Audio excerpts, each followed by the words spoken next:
Hello, hi, welcome once again to M5's English language learning program, Let's Speak English. I'm Gav Duncan and I'm here on your TV to help you learn English. Now, are you sitting comfortably? Yes? Good. And are you ready for today's lesson? Yes? Good. Okay, well let's learn English together. And hello again. Welcome, welcome, welcome, welcome, and welcome. How are you all today? Is everyone having a good time? Yes? Oh, that's great. And are you all ready for today's lesson? You know what this week is all about, don't you? Yes, that's right. This week is a mini revision week. All this week we're going to be looking back at some of the things we've seen in weeks 56 to 59. So, if you're all ready, then we can get started. I spoke to Ivan earlier and he assured me that the animals were prepared for the lesson. They know the drill and they're going to do what we want them to do. So, that's that taken care of. Now, all we need to do is check that you're all ready. Have you got a cup of something to drink? Yes? Check. Have you been to the toilet? Yes? Check. Are you sitting down in a comfortable chair or on a comfortable sofa? Yes? Check. Okay then, let's get stuck in. It's day 4 of the mini revision. Let's go. Now, this is the bit of vocabulary that I wanted to clarify. It's an acronym. Do you all remember when Enid told you about acronyms? Things like DOMS and NATO. Acronyms are words which we make from the initial letters of other words. We use the initial letters to make a shorter word. The Organization for Economic Cooperation and Development is a big mouthful, so normally we just say OECD. The North Atlantic Treaty Organization? NATO. The National Aeronautics and Space Administration? Far too much of a mouthful. NASA. Okay, well, just like those, DIY is an acronym, but the initials stand for Do It Yourself. The original idea came from the 1950s, when a lot of people didn't have enough money to pay someone to come to their house and do jobs. Jobs like decorating, or maybe plastering a wall, or building a wall, or fixing a door. There are lots of possibilities. So, if someone didn't have enough money to pay for a tradesman, a painter and decorator, or a plasterer, or a builder, or bricklayer, or a carpenter, then they bought the tools and materials they needed to complete the job, and then they did the job. They didn't pay a tradesman, a professional, because they didn't have enough money, so they did the job themselves. DIY, do it yourself. Okay, so that's all I wanted to tell you about that. I just wanted to make sure that nobody was too confused by that last acronym. Nowadays, lots of people prefer to do jobs around the house themselves, and as a result you get large DIY superstores. There's a large one in Hungary which is named after a character from the film Star Wars. Maybe George Lucas likes DIY too, I don't know. Anyway, that's enough of that for now. Now it's time to get back to what we were looking at a couple of lessons ago. Think back, think back. Who remembers what we were looking at? I know, you all do. We were looking at the idea of enough, weren't we? That's right, we were looking at enough and the difference between when we use it with a noun and when we use it with an adjective. You do remember, don't you? Okay, I'll believe you. Thousands wouldn't, but just to be on the safe side, just to make sure, let's quickly run over the differences, shall we? When we use enough with a noun, then we use the form of enough plus noun. We've got enough money to buy bread, butter, salami and cheese. Do you have enough time to finish the report this afternoon? Is there enough sugar in your coffee? So, as we can see in those 3 sentences, we used enough with 3 different nouns. And because we were using enough with nouns, we put enough in front of the noun, enough money, enough time, and enough sugar. Good. Now, One thing that was different in those examples is that in two of the sentences, we used enough with a question, didn't we?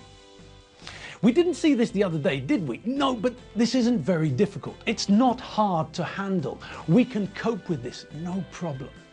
Now, what happens to a sentence in English when we change it into a question? Who remembers?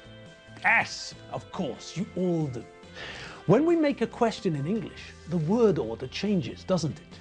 If we make a positive statement in English, then the word order is subject plus verb plus object. I like pizza. But when we make a question in English, then the word order changes. With a question, we start with an auxiliary verb and then follow with the subject. Do you like pizza? Are you waiting for the number 74 bus? If we're using a question word, then when we make the question, we start with the question word and then follow with the auxiliary verb and the subject. What do you want for dinner? When are they going on holiday? Okay, so far so good, no? Yes, we've all seen this before and, well, it's not rocket science, is it? Okay, so now let's see what we did when we made a question using the word enough. Let's have another closer look at the two questions we saw earlier. Do you have enough time to finish the report this afternoon? Is there enough sugar in your coffee? Okay, so let's have a look at the first question first. Do you have enough time? Blah, blah, blah.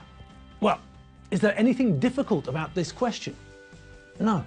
It's a question in the present simple tense, using have to talk about possession, which means that we're using the verb to do as the auxiliary verb. In the present simple, we use the verb to do, correctly conjugated, as an auxiliary verb when we make negatives and ask questions. The only place where we have to be a little bit careful is where? Yes, that's right. We have to pay attention to the third person singular form. That's where the verb to do changes form. Do becomes does. So if we want to ask the same question, but this time not about the second person singular, but about the third person singular, then we have to make sure that we change do to does. Does she have enough time? Blah, blah, blah. Okay, no problems there. Change do to the correct form for the third person singular, and then follow, as usual, with the subject, she, the main verb, have, and the object, time. The only difference in the question is the fact that we're also using enough in the question. But that's not a problem, is it? No. We know that when we want to use enough with a noun, we place enough first and follow it with the noun. And that's what we do here. We start the question using the auxiliary verb do, or does for the third person, then follow the auxiliary verb with the subject, I, you, Alfredo, Loretta, Doreen, the Benchfields, or Christian from the ferry, and then we add the main verb in the infinitive and follow with the rest of the sentence, have enough time. Enough goes before the noun, just like normal. Okay, so let's have a look at the other question, the one about the sugar and the coffee. Well, this time we're asking a question using the present simple form of the verb to be. Now this is slightly different because the verb to be doesn't use an auxiliary verb in the present simple or the past simple tenses. So all that means is that we start with the correct form of the verb to be. In this case, is the third person singular.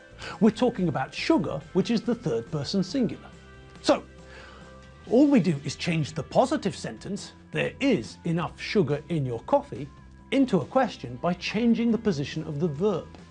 We move the correct form of the verb to be, is, to the front of the sentence, and we follow with the rest. This time, also using enough and making sure that because we're using enough with a noun, we follow enough with the noun. Enough sugar, not sugar enough. Simple. Okay, so what about the other situation? What about when we use enough with adjectives, not nouns? Well, as I'm sure you all remember, when we use enough with an adjective, then we place the adjective first and follow it with enough. So in the sentences, Chongi is good enough to play football for the first team, Balint isn't old enough to start school. Bense isn't strong enough to open the jar.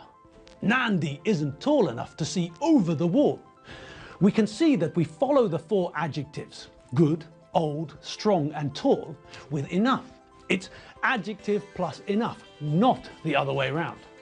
Okay, and what about you asking questions with the adjective plus enough form? Well, what do you think? Yes, that's right. We do the same as we did with the enough plus noun form.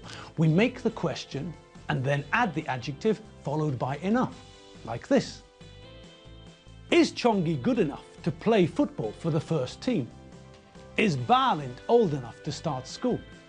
Is Bense strong enough to open the jar? Is Nandi tall enough to see over the wall?